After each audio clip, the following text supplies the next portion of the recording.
Hi, heroes. I think I'm going to need another cup of coffee. This is a long, long story, almost as long as the war itself. Thanks for bearing with me. This is Take Me to Troy, episode 11, The Disagreement. Okay, so the Greeks and the Trojans are locked in this seemingly unwinnable war for 10 years. In that 10th year, something happens to change it up. Here's what it is. Now, so far, I've been talking about a lot of men in the ancient world that played a big role. I've told you about Helen. She's been the biggest catalyst of the Trojan War. There are other women in the stories surrounding this conflict, and they figure very prominently. They're not out on the battlefield, but they are really, really important to the action of the story. And so today I'm going to talk to you about some of them. All right, so 10th year of the Trojan War. Things are stalemated, and the Greeks have recently won a battle where they've taken some female prisoners. Now, the way this worked in ancient society was if you had a war going on and one side was victorious against the other, the winning side would take everything it could and distribute it among the soldiers. So property, gold, jewelry, women, they were divided up according to their value, and the most valuable prizes of war were given to the most high-ranking soldiers. So, in one of these recent battles, Achilles has attained a prize of war. She's a woman. Her name is Briseis. Okay? Agamemnon has also earned a prize of war. This woman's name is Chryseis. And yes, I know Agamemnon's married, but it's Greece. It's wartime. He's been away from home a long time. I'm not making excuses, but it is what it is. Anyway, Agamemnon has his prize of war. He has taken this young woman, Chryseis, who happens to be a daughter of a priest of Apollo. Now, I should probably mention, the gods figure in very prominently into the Trojan War. It's not like they're out of the picture. Remember Athena and Hera being so mad at Paris and Trojans in general after not being given that golden apple?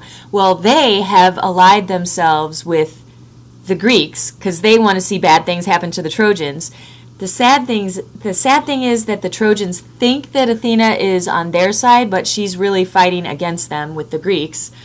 Ares is fighting on the side of Troy, the god of war. This is probably a good thing for Troy. Ares is fighting on the Trojan side. You may be wondering why. Well, it's because he's shacking up with Aphrodite, and Aphrodite actually has a son who's a Trojan. His name is Aeneas. He's got a great story that comes after the war. He's going to be one of the few survivors of it, but I'm getting ahead of myself. So Aphrodite loves Paris because he called her the fairest of them all and gave her the apple, and her son Aeneas, she had this son with this mortal guy who happens to be the brother of Priam. So Aeneas is a cousin to Paris and Cassandra and Hector. Hopefully that makes sense. Anyway, so Aphrodite's fighting for the Trojans. Her lover Ares follows behind her. Apollo also is fighting on the Trojan side. Hephaestus, the blacksmith of the gods, he's fighting for the Greeks because he's not too happy that his wife is fighting for the Trojans. She's fooling around with Ares, so he's going to go on the opposite side of her. Poseidon is also working for the Greeks. So you can see Zeus is trying to stay neutral. He doesn't get involved. He doesn't get down on the battlefield. But you can tell by what he says that he's very sympathetic towards the Trojans. He really admires Hector. He recognizes that Hector is a great leader, and being a god, he knows what the outcome of this war is going to be, so he's very sympathetic with the Trojans. He thinks that they're honorable, especially Hector, but he doesn't get involved. Artemis follows her brother. She also works for the Trojans. So you can see the gods are divided. It's not just humans toiling away on this battlefield. It's actually gods. I mean, Ares is down on the battlefield hurling spears and striking people down with swords, and Athena is working behind the scenes. Sometimes she'll come in disguise as another warrior and trick people into thinking that she'll help them, and then she disappears. And Apollo is, well, I'll tell you what Apollo does that really works against the Greeks. Here it comes. So Agamemnon's prize of war, Chryseis, daughter of a priest of Apollo. This priest of Apollo is so upset about the capture of his daughter that he prays to the god Apollo, who he serves, to help him get revenge against the Greeks and get his daughter back. So Apollo listens to his priest's prayer, and as god of medicine, he's also somebody who can bring disease, which he does. So Apollo brings the plague to the Greek forces, and all of a sudden guys are getting sick. It's kind of like our school right now. Everybody's all sniffling and sneezing and absent from school. Well, this happens in the Greek camp, only with a worse disease than the flu or a cold. These guys are dropping like flies. They're dying. And so Odysseus, Agamemnon, the powers that be, they're like, whoa, what's going on? Why are all these guys dying? We got to investigate. Some god might be angry. So they go to that oracle, Calchas, who Agamemnon has used before, and they ask him to throw his little bird bones on the ground and prophesy what the heck is going on and which god they need to appease. Well, Calchas the oracle tells Agamemnon that it's the god Apollo who is sending the disease into the camp, and he is not going to be appeased until Agamemnon gives his prize of war, Chryseis, back to her father. Easy fix, right? Just give the girl back to her dad. What's up with that? Well, in Agamemnon's mind, a lot is up with that. He's a proud man. He's arrogant. He doesn't want to lose face in front of his men, and so he digs in his heels and says, no, I'm not going to give up my prize of war. I kind of like Chryseis. I'm going to keep her for myself. And all of his undergenerals are like, come on, seriously, think of all the lives of your men. You've got to give her up. And he's like, no, I'm not going to do it. And they say, please. And he says, no. And they say, please. And he says, no. And they say, you have to. And he says, what? You can't tell me what to do. Look at Achilles. Achilles has a prize of war, and it's not going to be right if me, the general in charge, has to give up my prize of war. Then I want Achilles' girl.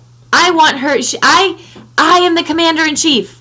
I have to have a prize of war. If I don't, then I don't look like the commander-in-chief that I am. Well, Achilles hears this, and he says, Agamemnon, are you crazy? I'm not going to give up my prize of war. You are the worst leader of all time. You're not even willing to sacrifice one woman for the sake of the lives of all of your men? Why would I want to give up my woman to you? You don't deserve it. You don't deserve to be the leader of this people. I'm getting sick and tired of you. I'm getting sick and tired of having to fight for a leader that I can't respect. Whoa. Things are getting ugly.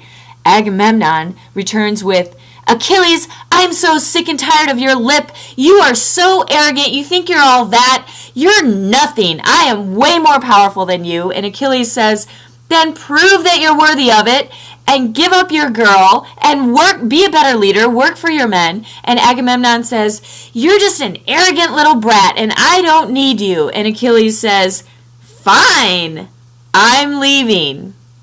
Nobody wants Achilles to leave.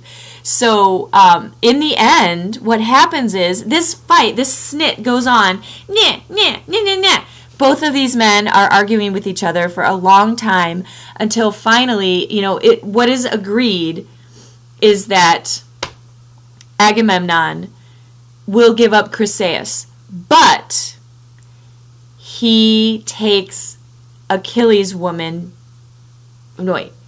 Agamemnon gives up Chryseis, but he takes Achilles' woman Briseis for himself, and Achilles is furious. He stomps out of the tent, and he vows that he and his Myrmidon fighters are not going to fight this war anymore. So that's where things stand. The Greeks and Trojans start meeting in more battles. The plague goes away, so that's good at least. But in these battles, the Greeks start losing like crazy because they don't have their best fighter and his fighting force to work with them anymore. So things are looking pretty bad for the Greeks. What are the Greeks going to do about this? Well, the elder soldiers try to talk some sense into Agamemnon. They actually talk him into giving Briseis back to Achilles. And so Odysseus and Nestor, this nice old man who's very experienced, they take Briseis and a whole bunch of other gifts to Achilles' tent, and they say, please accept these from Agamemnon. Will you come and fight with us now? And Achilles he's too wounded. He says, no, I'm not going to. I cannot fight for that man anymore. And truth be told, remember all those stories his mom used to tell him when he was a kid about how if he stayed in the battle, he was going to die young. But if he didn't, if he pulled out, if he didn't fight, he would live a long, happy life. Achilles is really giving that a lot of thought lately. He's been fighting for 10 years, and for what? For a man he can't even respect? It's no longer about getting Helen back. I mean, things have gone too far. So he's thinking, maybe I should just take my mom's advice and just sit out and go home and forget about it all. So that's the way things stand when the idea comes up for Paris and Menelaus, the two guys who are fighting over Helen. Why don't we just get them together and have them fight, and whoever wins will get to keep Helen? Well, sounds like a great idea. They try it. Paris and Menelaus fight on the battlefield. It's going badly for Paris because, remember, he's a lover, not a fighter. So Menelaus is getting the best of him. He knocks Paris down, and he pulls Paris. Paris has this helmet, and he pulls Paris by the helmet. So the strap is under here, and he's getting pulled, dragged along the ground. Menelaus is dragging him closer to the Greek side so he can finish him off and kill him.